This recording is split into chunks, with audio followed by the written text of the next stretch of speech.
hiyo siku sasa asubuhi nikishika huyo mtoto nataka kunyonyesha, hiyo kidole moja ikaanguka kwa mikono yangu kama nimeshika.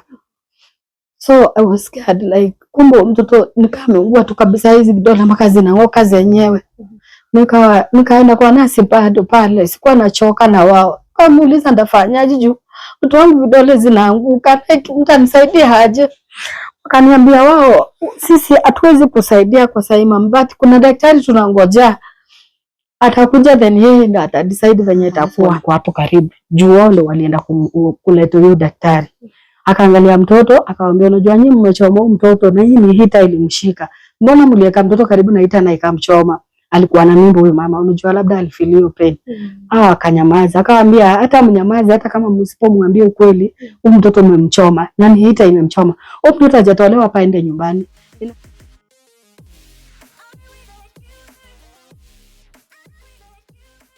Gathasha mwanya mwiroreri wa Kate Infinity kunyitio geni muthenya wa umuthi. Tucorete ogukumena ya Nairobi kuria tukite kwa rugano rwitu rwa muthenya wa umuthi. Ta imagine uthiite thibitari kugia mwana, ukaheo mwana ena ugima mwega wa mwiri na ciĩga ciake ciothe, no eku agatuika ni wa kuma ekionje kana atari na ciara cia maguru. Mugeni uria turi nake ni agukorwo agituhe maingi tumenye ni hau hakinyire mwana agituika kuguru gwake ciara ni cigukorwo cia guthii thibitari citemangwo. Tutikwaria na Gikuyu, ni gucenjia rũthiomi twarie na Gĩthweri tondu nikio oi muno, na koguo ni ngumunyita ũgeni niguo twaranirie nake. Karibu sana mam, tuambie majina yako na kule umetoka. Kwa majina naitwa Divina Kangwana, natokea pande ya Kisii, Keroka, na nimeoleka kule side za Etago. Hiyo around Etago hapo ndo nimeoleka. Yeah. Naweza taka tuguzilie kidogo safari yako ya ujauzito venye ilikuwa. During my pregnancy, safari haikuwa mbaya, like sikuwa na changamoto sana. Hapo mwisho ndo nilienda hospitali, nikaambiwa unaweza kuwa mbele 2 weeks ama nyuma 2 weeks, so unaweza rudi utulie then utarudi. So nilienda hospitali like nikaambiwa ningoje 2 weeks. Yeah, karudi. Aya, twende sasa kwa hospitali. Wakati wako wa kujifungua umefika. Ulijipata aje uko hospitali? Like nilikuwa na feel usiku, nilianza kusikia vibaya usiku. Then tukawa you are prepared hiyo usiku, nikaambia bwanangu nasikia vibaya. So tukajipanga na tulitoka kitu 5 asubuhi. Tukafika hospitali around 6. Then hapo nikapimwa, then nikaambiwa ningoje, like nilikuwa karibu. Kaniambia kitu 2 hours nitakuwa nimefanikiwa. So wakaniambia nirudi kwa bed nipumzike, but juu hiyo maumivu nilikuwa nasikia, nikaambia siwezi, acha tu nizunguke at least nifanye mazoezi then tuone itakuwaje. So nikawa nafanya mazoezi pale. Then time kafika, daktari akaja akanipima nasi. Akaniambia niko ready, so nikabaki kwa kitanda, ikakuwa ni kushughulika kujifungua. Tuendelee. Yeah, so nikajifungua vizuri, mtoto akatoka vizuri, but hakulia immediately. So ikakuwa ni kushughulika, madaktari au manasi wanakaa mgonga venye wao wanagonga watoto hivyo, wanajaribu kumzungusha, kumtoa vitu kwa mapua. Hakulia immediately, bado hakulia, but alikuwa anajaribu kulia. Nilikuwa na feel nika kuna kitu labda ni mapua ndio inafungana, sikuelewa juu mtoto wangu wa kwanza nilijifungua vizuri, sikuona akiwa na hiyo shida. So tukakaa hapo wakashughulika, nasi akaitisha hita, akasema aletewe hita, akaeka mtoto hapo kwa meza yenye ilikuwa opposite na mimi, then akamwakishia hiyo hita. Hao manasi wengine walikuwa manasi 3, so hao 2 wakaendelea kushughulika na mimi, like placenta nikashonwa hivyo. Wakaniambia uko sawa, unaweza enda ward. Nikaambia nasikia nimeishiwa, siwezi enda peke yangu, at least nipate mtu anicomfort. So ndo wakaita bwanangu na nasi mwingine, wakanishika wakanipeleka kwa bed. So let's say after some minutes, 5 minutes hivi kama nimeingia bed, mtoto akalia. Tulimsikia kweli akilia, then si tukajua mtoto labda amelia kwa uzuri, Mungu amemsaidia. wakasema nasi wakaitisha wakasema baba ya mtoto aendee mtoto. So baba ya mtoto akaendea mtoto akamleta kwa ward, nikasaidiana na yeye tukamvalisha manguo. Sikuwa hali nzuri, sikuwa na nguvu vile, bado tulisaidiana tukavalisha mtoto manguo.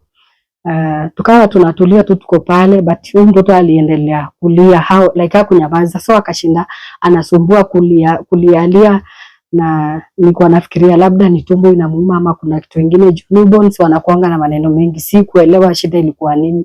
Alikuwa analialia muda kidogo, tunampembeleza ananyamaza, but hiyo cry iliendelea kulia, aliendelea kulia kwa muda. Hatukujua shida ilikuwa nini. Sisi tukachukulia tu ni hali ya mtoto venye anaweza kuwa anasumbua labda hivyo. So kufika jioni nikapata msaidizi mtu kutoka nyumbani. Mama mwenye tumeoleka na hivyo mmoja akaja kuniona hospitali. Nikamwambia kufanya vizuri kuja unisaidie at least tubadilishe huyo mtoto manguo, hajabadilishwa tangu azaliwe asubuhi. So nikamwambia kuna diaper hapo unaweza angalia na ubadilishe mtoto. So ndo tukimtoa manguo, akimtoa hiyo longi, kulikuwa na longi alikuwa amevaa imefunika, nikaa socks ilikuwa imefunika hivi mpaka hapa kwa kiuno. So kumtoa tu longi hivi mtoto, huyo mama akaniuliza kwani kuna shida na huyu mtoto anakaa aje? Nikamwambia anakaa aje, nilikuwa nimetana na side nyingine. Kutani hivi nikaona mtoto ako na maji, like hii mguu moja ya left everywhere ilikuwa ni maji mingi, like kila kidole ilikuwa imevura maji, iko tu ndani mpaka unaiona kwa kidole huku, yani kidole huku vidole zote zilikuwa na maji, na mguu huku chini kote ilikuwa na maji mpaka samu ya hapa hivi kote, then na vidole. So nikauliza mama, na hii inaweza kuwa kitu ya kawaida kweli? Sio mtoto nikaa ameungua, tena ameungua aje, apikutana wapi na moto? Tukaanza kuulizana, but nikamwambia wacha nitauliza manasi nione ni nini juu inakaa ni shida kubwa, sio kitu kidogo. Manasi walikuwa wameanza kuingia, walikuwa usiku, walikuwa shift ya usiku, but walikuwa wameanza kuingia kitu kama 6 hivi. Nikaitana huyo mmoja mwenye tulianza naye safari ya kujifungua, nikamwambia mtoto wangu ako na shida hapa na unamemesi na mtoto, na sijui unaweza nielezea nini ilifanyika ama imekuwa nini? Huyo nasi akaanza kuniambia ati huyu mtoto hajaungua, labda hizi tu kidogo ni infection labda zimempata, pati atakuwa sawa. So alikuwa ameungua hizo vidole na mguu chini, then na huku juu kidogo karibu na magoti, then hapa pia kulikuwa na mahali tena hiyo moto ilimshika. So akaniambia wacha tuone venye tunaweza fanya. So wakasema sijui ni daktari walipigia simu, akawaelezea dawa, wakaenda wakachukua dawa 2, moja ya kunywa nyingine ya kupaka mtoto.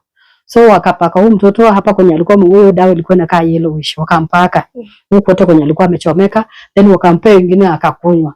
Nikamwambia next tunafanyaje? Wakaniambia tutatulia mpaka kesho, daktari akija tutajua what next. So tukalala, asubuhi ikafika, then asubuhi ya mapema ya 2:00 kukakuja madaktari kama 2, wakaangalia huyu mtoto, wakasema hebu tuone huyo mtoto. So sisi tukamfungua kwenye vitambaa, tuliacha like kumvalisha sasa nguo, ikakuwa ni kitambaa tu, tulimwrap juu hiyo venye alikuwa anakaa. So wakatuambia hebu tuone mtoto, tukawafungulia, wakaona mtoto, walikuwa 2, wakampiga picha, hawakuniambia anything, mimi nikaona wametoka wameenda. Then kwa kuja mama mwingine pia ni daktari, akamwangalia mtoto, manasi walikuwa hapo karibu, juu wao ndio walienda kuleta huyo daktari. Akaangalia mtoto, akamwambia unajua nyinyi mmechoma mtoto na hii ni hita ilimshika, mbona mliweka mtoto karibu na hita na ikamchoma?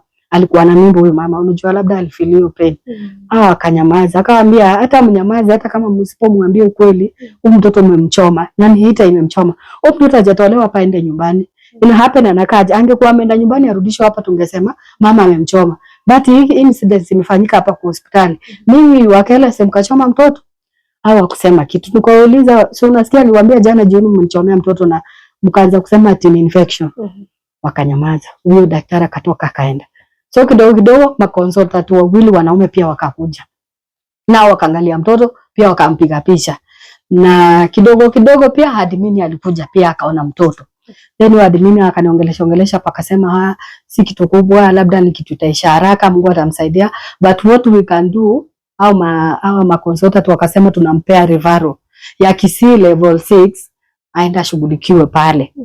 So hii kusema ndio shughulikiwa pale, hata kwa referral hawakuniandikia kama mtoto alichomeka, but walisema ati mtoto alikuwa na tan somehow yellowish. Of which yellowish I feel ni hiyo Daniel mpaka ndio labda walisema alikuwa na tan yellow juu ati alidelay kunyonya. Unaelewa?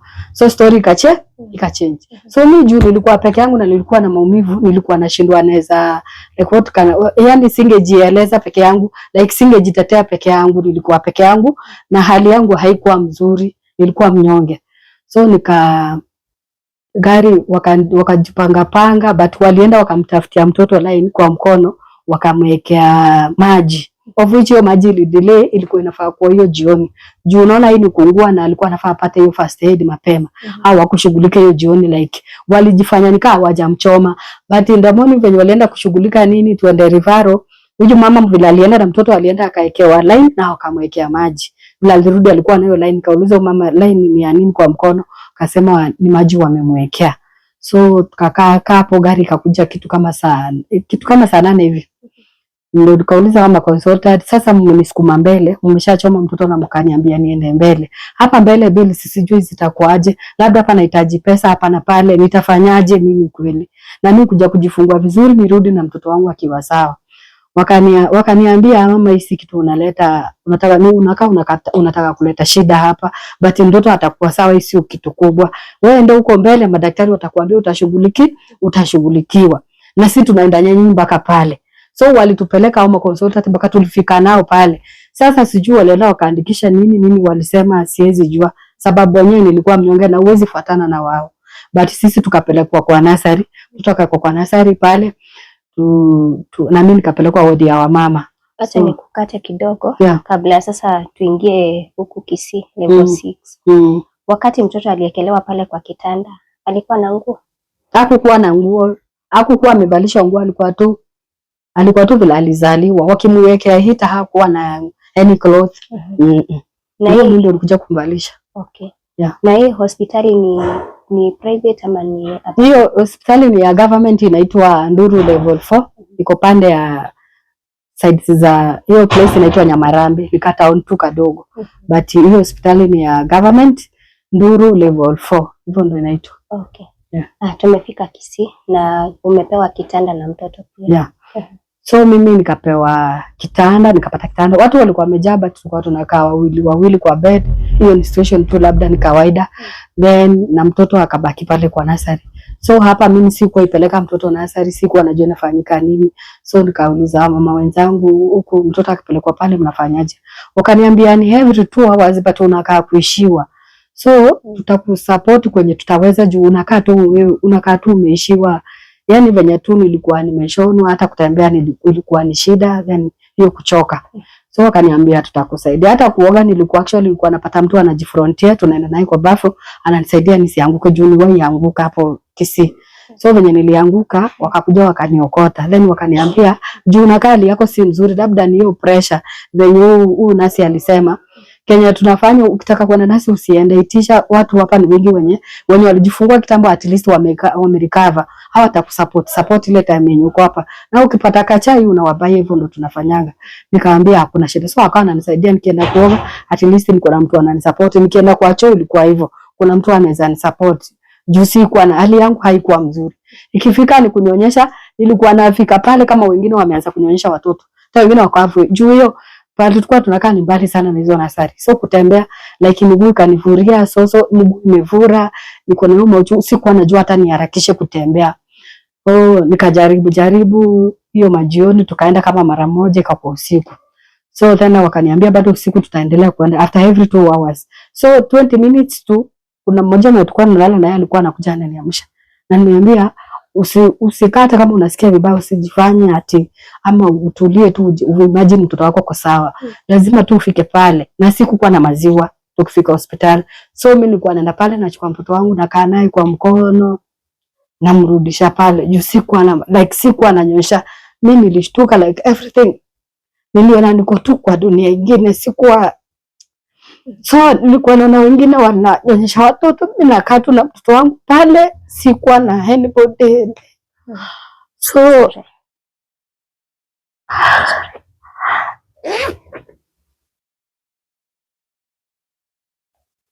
So ikaendelea hivyo. So tukaendelea hivyo. The following day asubuhi mimi nikaona sizi nyamaza, labda mtoto wangu anaweza kufa juu tumeshinda na yeye the whole night yeye hanyonyi.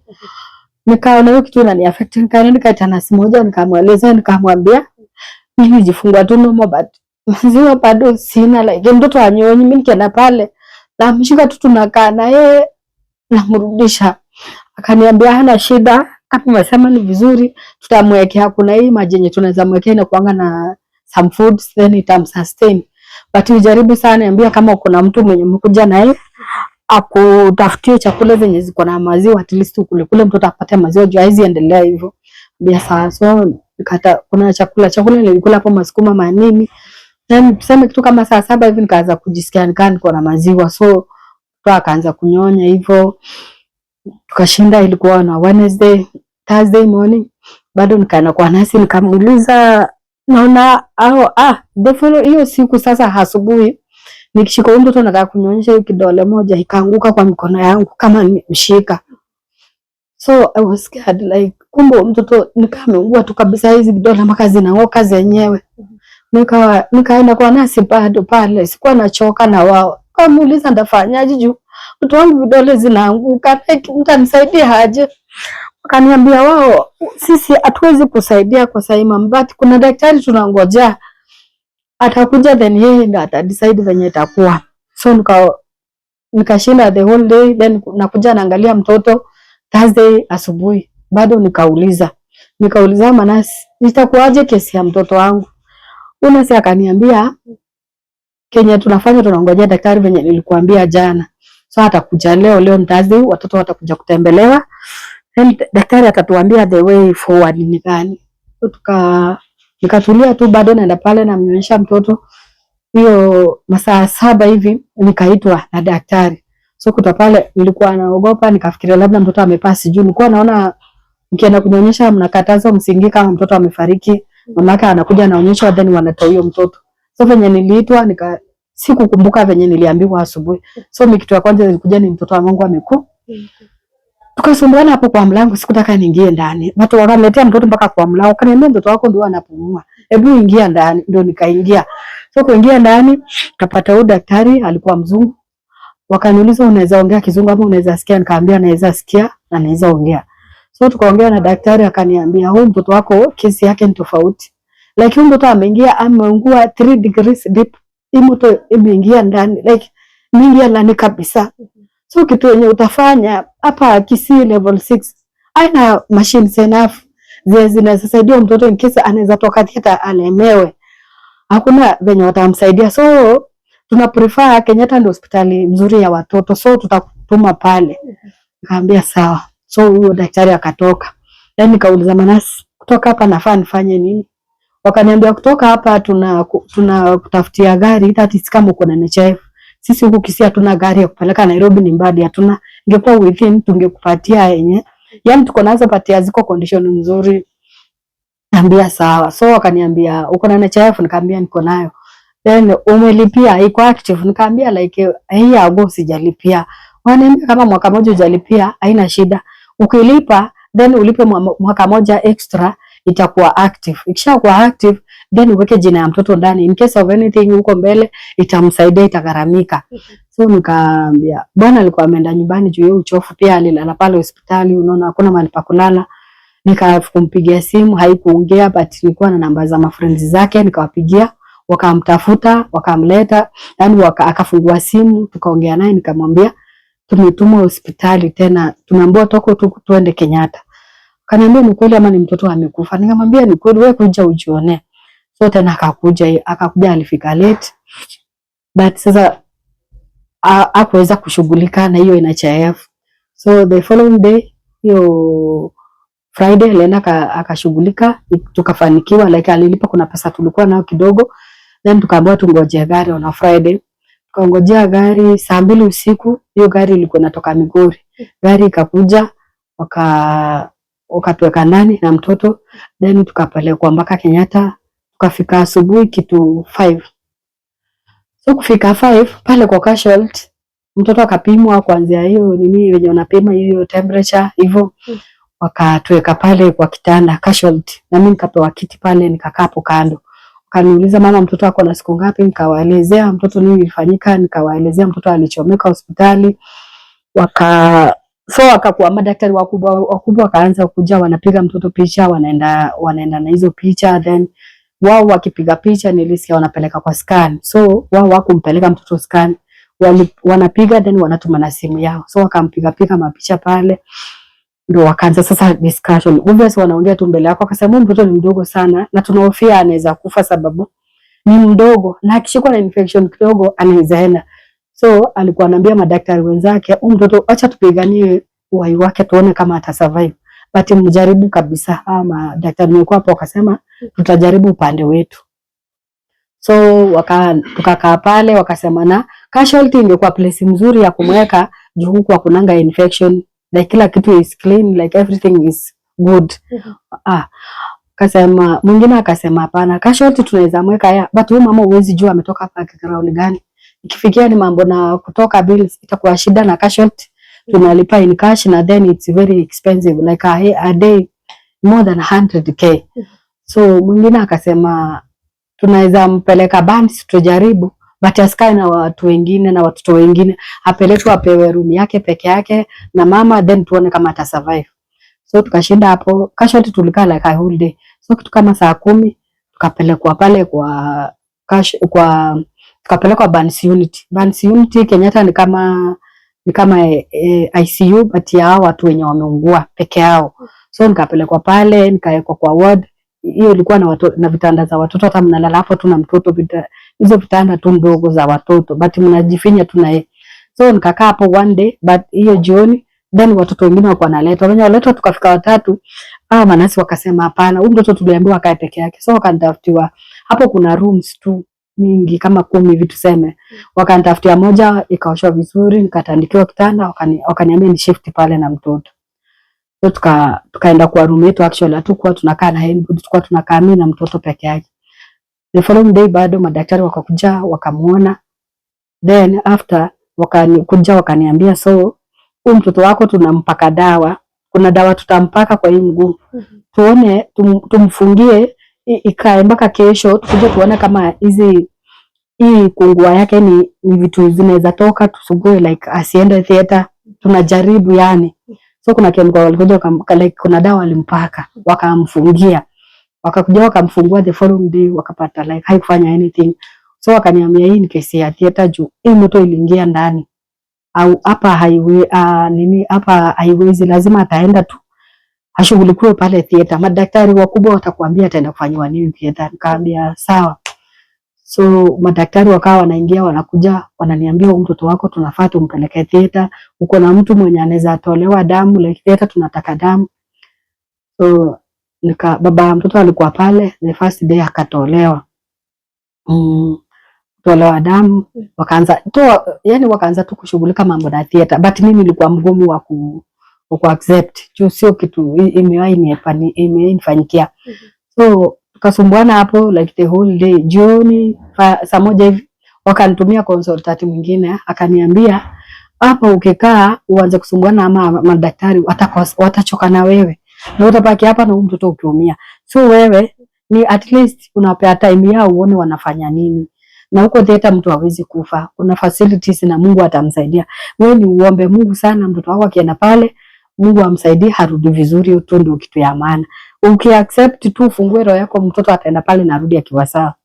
Kaambia sawa. Kaniambia kwa hivyo umekubali niende niambie timu ya theater umekubali? Kaambia So akaenda akawaelezea, then wakakuja wakapima some samples kutoka kwa mtoto, na then wakanitia daktari. Na daktari mmoja walinitia akasema yeye ni daktari wa watoto, huwa anadeal na watoto peke yake kwa theater. So akanieleza kazi yake ni kulalisha mtoto na kumwamsha. Nikamuuliza kulalisha na mtoto inafanywaje? Akaniambia mimi ni kazi yangu nitamdunga shindano halale, like hawezi jifeel shughulikiwe, then akimaliza mimi sitamshughulikia, kuna daktari wengine wao ndio wanamshughulikia. Mimi nitamdunga tu shindano halale, nimeweke pale waanze kumshughulikia, then wakimaliza tena wananiita bado nitamdunga nyingine ya kufanya nini, afanya amke. Nikamuuliza na akikufa hapa katikati? Akaniambia so hawa kitu yenyewe huwa inafanyika, huwa tunawapea dawa kulingana na zile masiku wako nazo na kilo zenye ako nazo. So haiwezi kuwa extra, like ikikuwa extra ni bahati mbaya, but mostly tunapima, tunajua kiwango ya kumpea. Kaambia sawa. Akaniambia ukikubali ufungue roho, Mungu atamsaidia. Pia mimi niombe sana hiyo kesho niende nifanye kazi, Mungu afanikishe kazi ya mikono yangu, mtoto afanye nini, harudi akiwa sawa. Nikamwambia sawa, yeye akaenda. So ndo akaniambia masharti, akaniambia utamnyonyesha leo usiku mpaka kitu 5, then kutoka hapo usimnyonyesha, atachukuliwa mapema, yeye ndo ataingia theater wa kwanza mapema ya saa 2. So ukifika 5 usimnyonyeshe na usidanganye. Juu ukimnyonyesha hiyo chakula yenye atakuwa amekula akiwa kunyonya, time yenye anaendelea kushuhudiwa pale, kuna kwa mashini zenye wanatumia wakiwa pale wameekelewa. So hii mashine saa nyingine akimaliziwa, unapata hiyo mashine ilipambule chakula yote yenye alikuwa naye kaingia huko kwa lungs. So inaweza fanya mtoto alemewa, like tukimtoa hizo machines anaweza malizia kurudi ICU sababu ya hizo chakula zenye alipewa. Like mtu akienda theater nataka tumbo yenyewe iko empty, haina kitu. Kaambia sawa. So asubuhi mimi nikafuata masharti venye waliniambia, nikamnyonyesha mpaka 5, then tukatulia hapo katikati, akawa anasumbua kulialia, but nampembeleza tu. Ikafika saa 2, tukapigiwa simu, wakasema Teresa Mora anatakana theater. Nikapewa nasi mmoja, tukaenda naye mpaka theater, nikapeana mtoto, kapeleka huko ndani. Peleka huko ndani, nikakaa hapo nje, kuna pinches mingi, nikakaa hapo. Mama mwingine akaniambia hapa, mimi nishaikuja mimi nitaweza kuelezea kidogo. So hapo usingoje, like you how long your surgery ita take. So kitu yenye mimi naweza kuadvise, na wewe ni mama umejifungua, unaonekana ni mtu amechoka sana, rudi pale kwa ward utulie, then hawa watapiga simu. Wakimaliza surgery huwa wanapiga simu, kama mtoto wako ako awake wanasema uende. So na uwezi huyu mlango wenye umekujia sio wenye utarudia au utamchukulia hapa, so ili tu uende. Nikasema sawa, nikaenda kwa ward, nikatulia. Kitu kama saa 7 hivi wakapiga simu, akasema Teresa Mora akujiwe. Tukaenda na nasi, au kuwa ameamuka by then, alikuwa tu amelala yeye bado. So hawa madaktari wakaniambia amelala ya, but aliamuka venye alidungwa shindano ya kumshtua, alishtuka kamu, so ako sawa.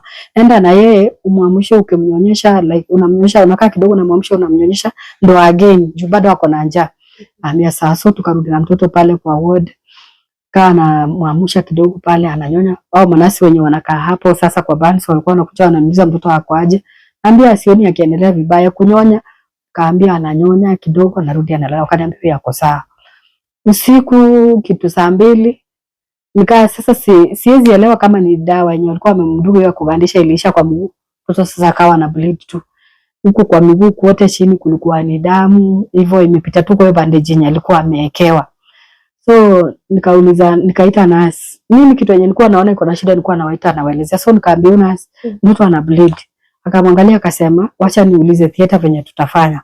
Akapiga simu, daktari wa theater mmoja akatuma, akakuja akaona mtoto. Akasema anaweza bleed sababu hiyo ni kitu na amechongwa iko wazi. So mpaka anaweza bleed, but kuna tena kubleed nyingine anaweza bleed mpaka mtoto akufe. So kitu yenye utafanya kwa kiafu, kwa unamwangalia kama kuna shida unasema, then tuone venye tunaweza msaidia. But for now namuongezea bandage nyingine. Ikipita damu hapo bado kama ataendelea kubleed sana, like tena itoke kwa hiyo nimeongeza, utaambia baada ya manasi wapige simu. Ikishindikana usiku wa leo bado kuna possibility ya kumrudisha theater mtoto kama atazidiwa. So mimi nikaa namwangalia, kaniambia hata usilale, ikiwezekana kaa pale na mtoto uko unamwangalia mpaka asubuhi tuone itakwaje. So nikakaa pale mpaka asubuhi, like hiyo ikupita tena kuendelea kubleed. Asubuhi kafika, madaktari hiyo timu bado wakakuja wakaangalia mtoto, wakasema anaendelea vizuri but anakaa damu ameishiwa, so wamuongezee. Wakaongezewa damu, tukaendelea kwa hapo. Hiyo kidonda ikakaa karibu wiki, tuseme wiki, ikafunguliwa. Ilikuwa tu ni damu, yani ilikuwa mbaya yenye hata ungekaa hapo. Nikataka kutoka, wakaniambia uwezi toka mama, wewe ndio mama yako mtoto, wewe ndio utasimama naye, wewe ndio utakaa naye. Tunajua una fake pain kwa na mtoto wako, but lazima utakaa naye hapa. Wewe ndio tu ako naye mbele nyuma, like hana anybody else. Si ni madaktari, wewe ndio uko hapa, like wewe tu ndio utakaa hapo kae na mtoto. Nikamwambia ni sawa. So nilikaa pale, mtoto alikuwa analia mpaka anafika mahali ananyamaza. So tukakaa pale au kamshughulikia, wakamuosha nini na nini hiyo kidonda, then wakarudi wakamfungia. Wakaniambia tumemuosha, then tutaendelea kumuosha for like 2 weeks tuone kidonda yake inaendeleaje. Juu kidonda yenye tunafanyia grafting ni kidonda yenye iko very clean, like haina anything. Ndio lazima ikuwe safi kabisa. Sisi wenyewe tunajua ikikuwa safi. So kwa sasa ni kumuosha, then kama kuna madawa anafaa pewe tunampatia mpaka siku yake tena ya kurudi theater ifike. So tukakaa for 2 weeks. Walikuwa wanakuja like every 2 days wanamuosha hiyo kidonda. Kulia ni ile ile, analia mpaka ananyamaza. But sasa mimi nifanyaje, na mimi ndio mama ya mtoto. Ikakuwa hard time kwangu juu nilikuwa like sikuwa na hiyo peace of mind. Nilikuwa nasikia kitu inani affect sana, but Mungu akanisaidia. Then after 2 weeks tena wakakuja wakaniambia wanarudisha mtoto theater. Tena ikakuwa hali ngumu juu ukubali kwangu ilikuwa shida. Nilikuwa naona kama sikuwa nakubali, but hiyo ya pili hatukusumbuana. Nikaambia okay. So tena wakampeleka kesho yake, mtoto akashughulikiwa. Alienda kitu kama saa 6, hiyo siku kwa kwanza alikuwa kama wa pili. So alienda saa 6 hivi, akakaa mpaka saa 9. Tena wakapiga simu, akasema mtoto aende pale. Tukaenda theater, nikachukua mtoto na nurse, tukakuja tukakaa naye. But so akaanza kuniambia, unajua hawa manasi uko theater, file ya mtoto kiandikwa wanakuja wanasoma, then wanaweza kuexplainia. Kuja akaniambia mtoto wako alifanywa grafting, ilishika, Mungu alimsaidia, so unaweza enda home. Sasa sasa mtaanza process na kutoka muende home. So hii kurudi theater mlikuwa mnafanywa grafting? Hii ya pili ilikuwa grafting, na ilitolewa ngozi hapa kwa paja, kapandikiwa hapo chini ya mguu, then wakamchomelea, kashika. Yake kusumbua ilishika tu, yani Mungu tu alimuonekania. Tukaambiwa sasa from now if you are ready mnaweza maliza mambo na bills anytime from now, like you are free to go home. Ambia sasa, so wakanichezea vitu, kajaribu wale wenye walikuwa wazuri kwa wanani advice au manasa wananiambia huku tushaitipo watu wakaenda hata na hiyo linda mama, so jaribu uone kama itakusaidia. Jaribu kakataa.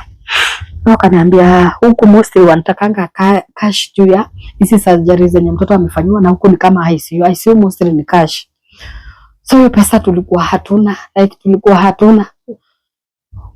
Wakatuambia pale kwenye mtoto alichomeka mnaweza rudi pale muwapee hizi bills zenu muone kama wanaweza saidia mtoto. So nikatuma babake asubuhi, akatoka hiyo jioni actually, akaenda kafika Kisii asubuhi, kaenda mpaka kwa hospitali, akakutana na huyo admin, akampea hizo bills venye tumepewa hizo invoice nini kumpatia. Akasema sahi hatuwezi, like pesa ya hospitali inakuanga na approvals mingi, hii hatuwezi manage sahi, like hatuwezi pata hiyo pesa ni cash sahi.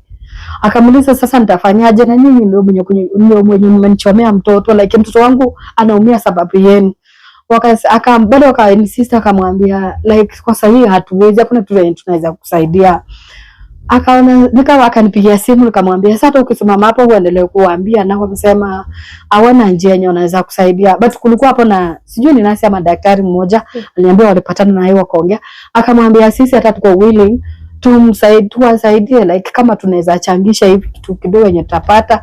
But sasa admin mwenyewe ni mgumu, hakubali na approach ya kumwambia tuwasaidie kuchanga hiyo ndio shi. So yeye akaonelea kama hata wenyewe labda wenye kuchoma mtoto wako willing kusaidia, but sasa the approach huyu admin apeani nafasi, unaona. Sasa akarudi tena, najaribu tu upande wetu wenye wa relative wakatusaidia nini na nini kwenye tulisaidika. Then tukafanya nini, tukatoka hospitali. Tukarudi home. Tunarudi pale na mtume aenda huko, at least jua hatuna like tukitoka hospitali hatukuwa na anything, hatukuwa na kitu. So namwambia at least enda pale, hata kama watatupea tu Kenya watatupea, at least ni support hata mimi na mtoto.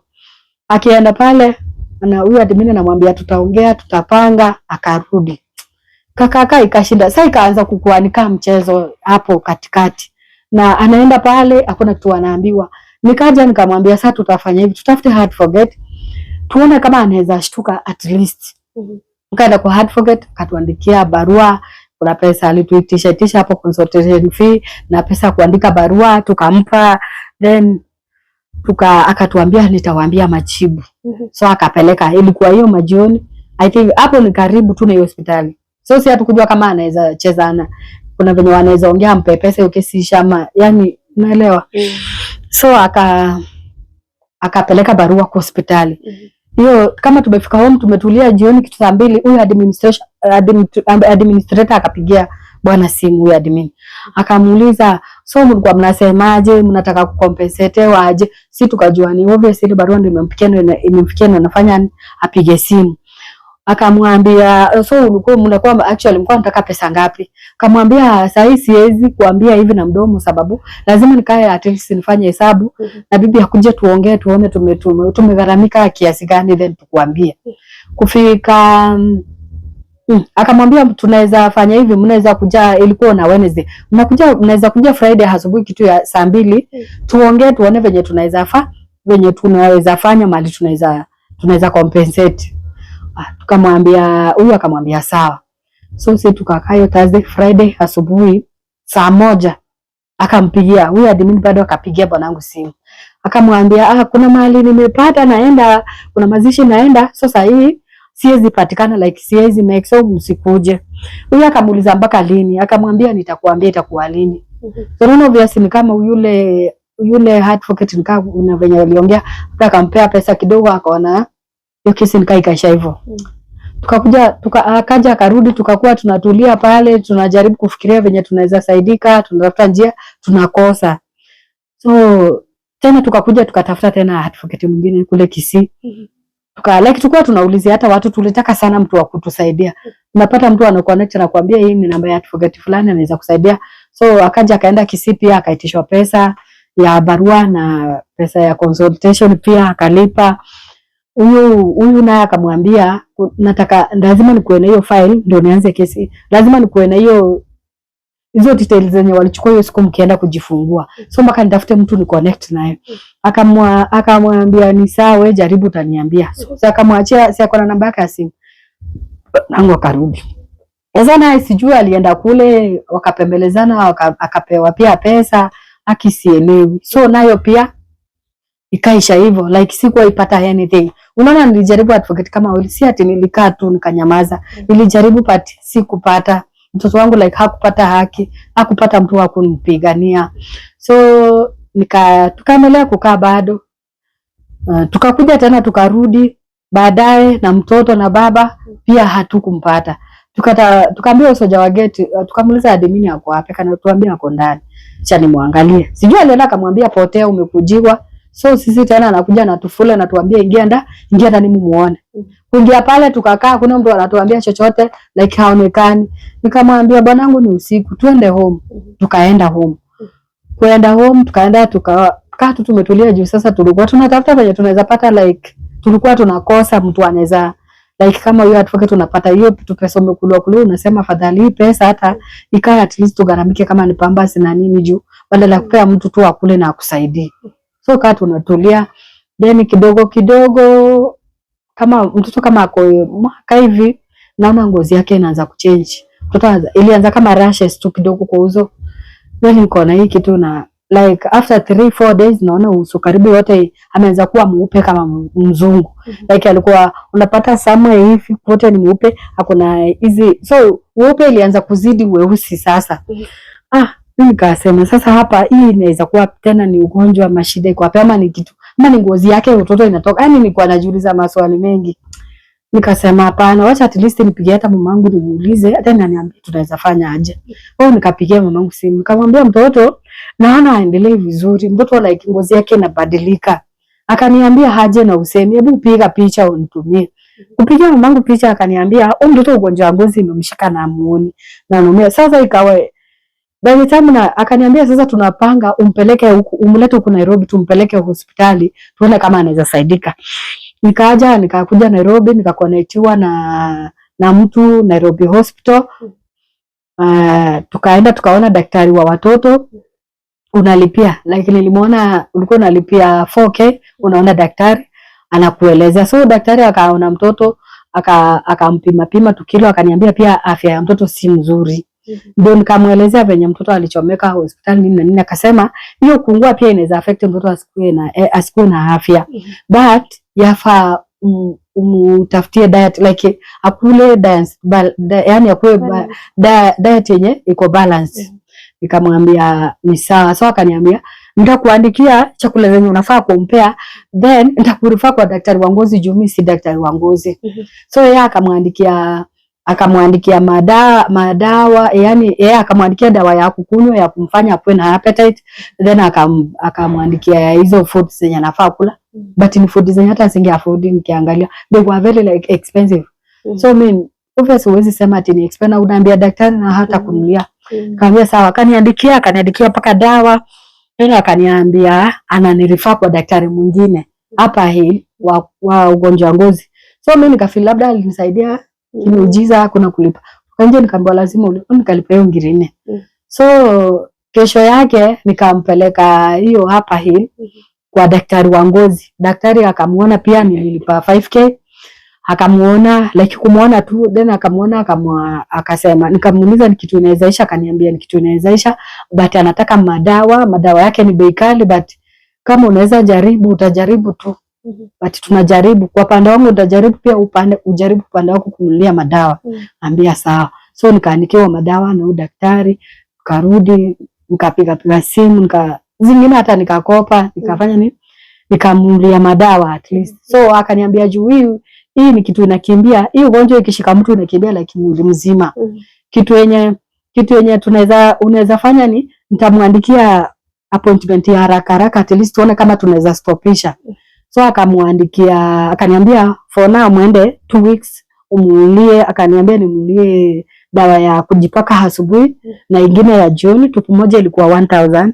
Then kulikuwa na sabuni na ilikuwa na cost hapo between 1000 na 200 ungeipata juu, na ilikuwa shida kuipata, ulikuwa unazunguka sana town kabla uipate.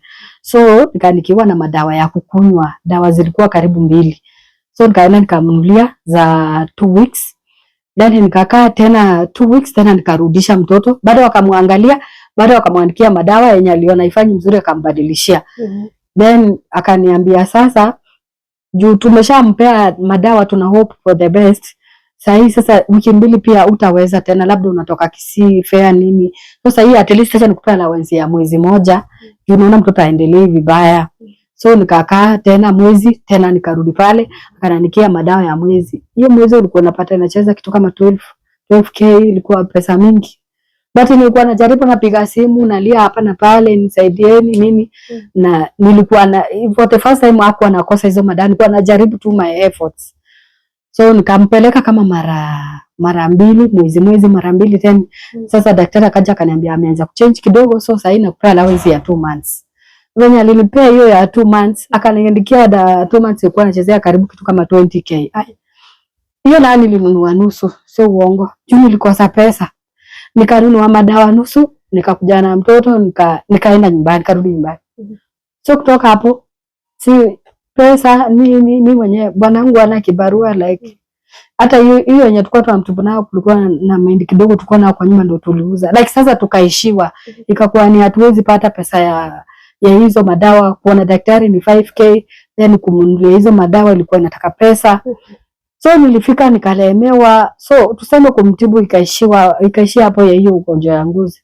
So hadi wa leo hiyo huwa saa nyingine anajikuna.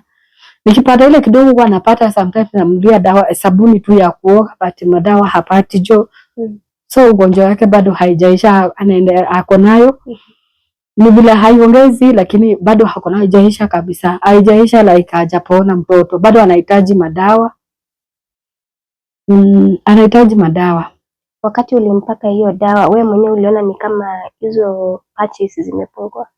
Yeah, zimepungua, but unaona yani tu tuseme malini mpaka nikafikia ni kwamba tu hapo kuna mali kama tumbo yake kabisa yote ni nyeupe. Tumbo yake ni nyeupe kabisa. Hiyo nayo haija change kabisa. Na uso pia hata si ati amepona kabisa, bado ako na hizo rashes. Ukimwangalia utaona tu bado ni mgonjwa hiyo ugonjwa wa ngozi. Na sometimes anajikuna. Bila alikuwa anakunywa hizo dawa aliacha kujikuna. Juu hata daktari anaweza kaambia ameacha kujikuna. But sasa venye aendelee na dawa bado anajikuna. Yeah. Ni changamoto gani huu unapitia wakati unalea katoto?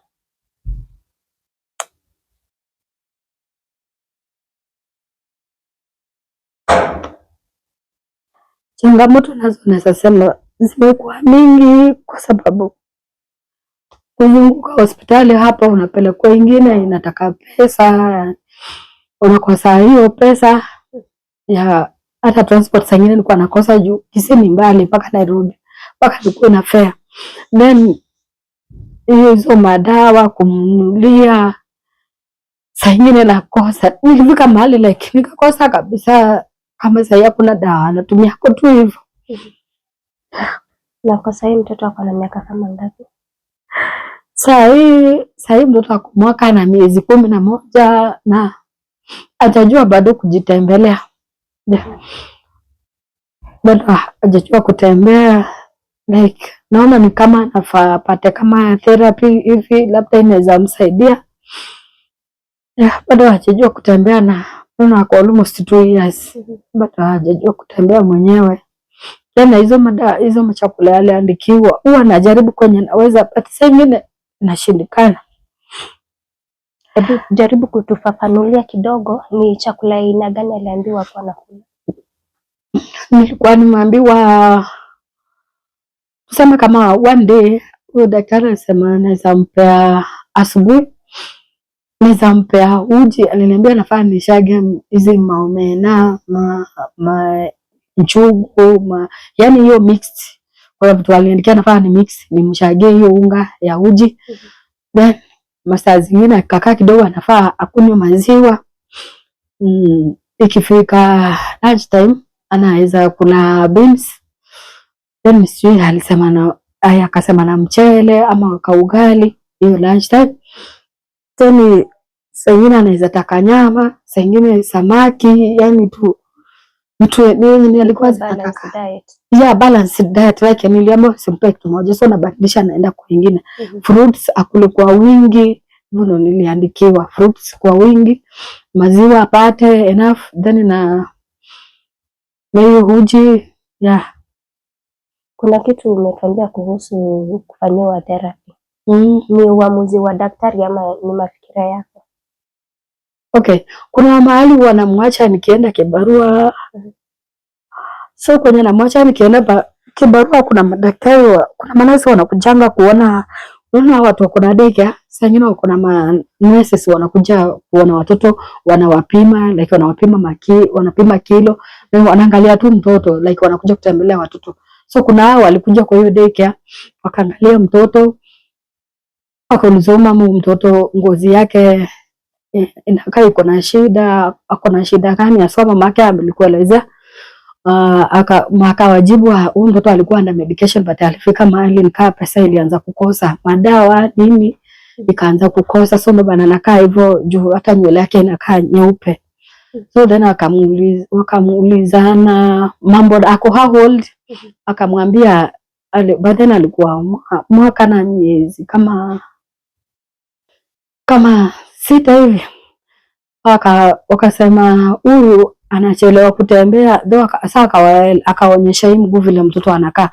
So akamwambia huyu mtoto anafaa aanze therapy. Sasa mamake akakuja mwambie aanze therapy. Kwenye tu atataka kumpeleka kama ni hapo Mama Lucy, wenye atataka kumpeleka, but anafaa aanze therapy juu mguu yake inakaa like hayuko strong, afanyishwe mazoezi tuone itakuwaje. Kwa age yake anakaa kuchelewa kutembea. So kutoka hapo unajua therapy ni pesa. Uwezi amka hivyo ni useme unataka hiyo. So sienda hata kuconsult juu uwezo bado napiga hesabu, nikiangalia mbele na nyuma nakosa. Juu kama venye anajikuna kama ningekuwa na uwezo nini hiyo kumnunulia dawa, bado angeendelea kupata dawa. Basi tena unaweza beba mtoto upeleke therapy, on the other hand anaumia mwili hiyo kujikuna bado ni challenge. Sijampeleka anywhere like nilikuwa tu nikiambia Mungu amsaidie. Na juu umejitokeza kupeana the story ya mtoto wako, unaweza taka kusaidiwa na njia gani? mtoto wangu asiwa sana sana, nataka apate haki yake, apate justice juu nimeteseka sana na mtoto, pitia mengi na naona wenye kumchoma mtoto wako na hata wenyewe wanajua ni kitu walifanya, uficha admin anaitika, but kifika watu wengine ni kama nakataa. So niombe sana kama kuna mtu anaweza msaidia mtoto wangu apate haki yake juu nimeumia sana hapa nje. Safari imekuwa mrefu sana na mtoto.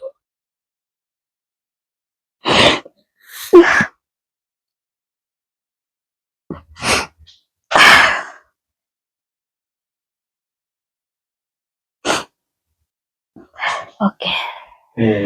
Nasi wenye walikuchomea mtoto naweza waambia nini? Manasi wenye walikuchomea naweza waambia nini? Sijui nitawaambiaje juu nimepitia sana makubwa na mtoto na hawajai respond like hata mtu hajai nipigia simu aniulize ama hata wakuje kuona mtoto. So hata naishi ndo niwaambie nini juu nimeteseka sana na mtoto. Na hiyo hospitali kitu naweza waambia wafanyie tu mtoto wangu justice, mtoto wangu apate haki yake. Like mtoto wangu nimeumia sana na yeye, like sina anything for now, na bado naona niko na huku mbele kabisa. Mtoto anahitaji nini, bado naumia. Hiyo hospitali ijitokeze tu, like wapatie mtoto wangu haki yake. Yeah. Pole sana mama kwa yale umepitia, na tunatumai utapata justice ya mtoto wako, maana it is not good that umeenda hospitali kujifungua mtoto akiwa na kila kiungo cha mwili yake, alafu unatoka hospitali unakuja kujipata umepata jukumu zingine za kumpeleka hospitali juu ya negligence ya wauguzi. And so no ndihoe muno mundu ngihota guteithiriria mutumia uyu ukorwo ngikira mbica cia kana gake uria kena patches uria njuiri yake ndikimenya ni thina uriku kenaguo, koguo ndikwenda kugweta, na nyingi njuge no tugerie tumuteithie one dawa cia thina ucio ona wake naguo wa ngothi. Na riu nigwenda twaranirie na baba wa kana gaka atutaririe kuu magucanagia na administrator uria gwakorirwo gugithie na mbere. Karibu sana. Asante. Mimi ni Daniel Omambia, ni baba mtoto, nimezaliwa Kisii, pande ya South Mugirango. Ndio. Nataka tu utueleze briefly, wakati mulikuwa kule Kenyatta, tumeambiwa kuna the invoices zenye ulipatiwa. Yes. Ukaambiwa upeleke kwa ile hospitali yenye mtoto alichomekea. Ulienda aje? Sasa vile mama ameeleza, tulifikia wakati tunapewa discharge. Sasa tukapewa invoice. Ile kuangalia tukapata iko juu sana. Ilikuwa around, ilikuwa 278,000. Sasa tukaambiwa kati wazi gharamika hiyo lazima tulipe cash. Kabidi nikatoka hapo hiyo siku nikaenda mpaka Nduru level 4 kuona kama utapata usaidizi. Ile kitu waliniambia kwa sahihi pesa ya serikali approve ita take long. Enda mjaribu ile mtafanya tu mtoto hawezi kaa huko bili kienda ukaa juu. Mtoe kwanza ni mkuje tuongee. Kaambia sasa ukuja kwangu hapa sina mbele wala nyuma. Sasa hii tumekwama.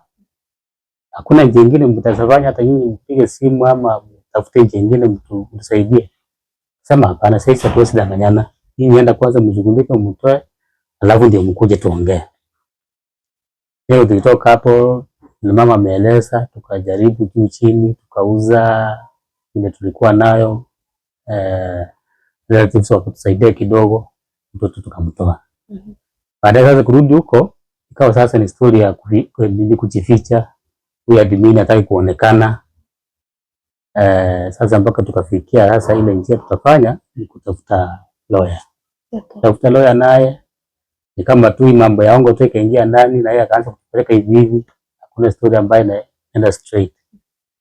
Sasa hata wa leo sasa hajapata haki ya mtoto. Bado tunahangaika tu. Na bado ugonjwa mwingine nayo imejiongeza juu ya ngozi. Na tumejaribu tumekwama. Bado shida tunaona bado inaendelea tu. Wakati mama alikuwa kwa hospitali, venye hii kitu ilifanyika akachomeka mtoto. Ulijaribu kufikia mjue ni nani alikuwa na mtoto hiyo wakati? Hiyo wakati manazi watatu ndio walikuwa na mtoto. Kwa hiyo labor ward. Wao ndio walikuwa na mtoto. Wakati mtoto alilia, mimi ndio waliita. Ndio chukue mtoto. Kaenda hapo na manguo na vitambaa. Naambia mfalishe, nikamwambia sasa mimi mambo ya mtoto sijui. Kanimwekea kwa kitambaa, nikamweka kwa mama. Kani kusaidiana kumfaliza.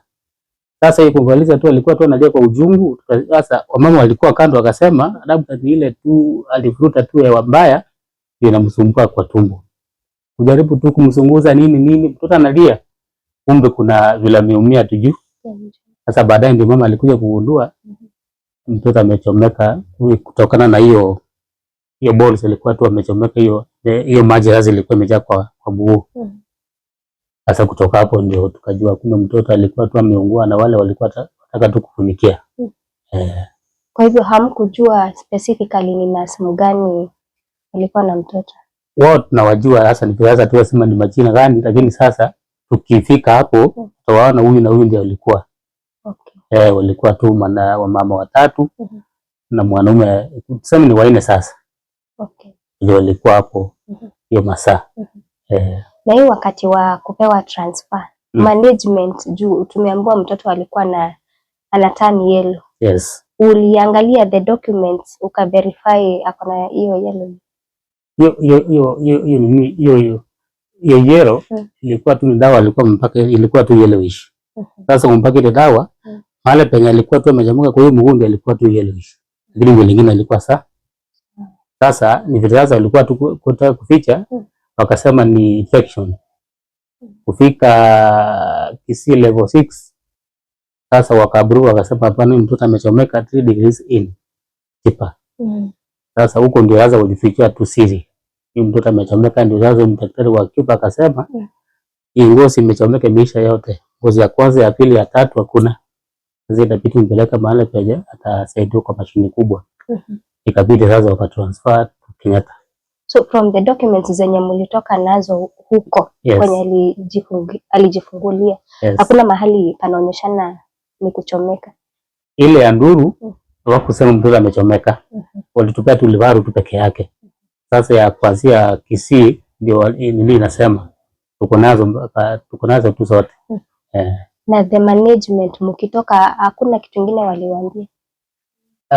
Hiyo siku ya livaru watu walituambia peleka mtoto mbele apate usaidizi. Hii shida ni kidogo itaisha. So ni kama walikuwa wanajaribu kuepuka hii mambo ya ni kama walikuwa tu wataka tu kuepukana na hii. Na wenye walikuwa wanapiga picha the consultant wa huko, mlijua kwenye walikuwa wanazipeleka? Hatukuwa najua. Walituchukua hapo hiyo hospitali wakatusindikiza mpaka hapo level 6 Kisii.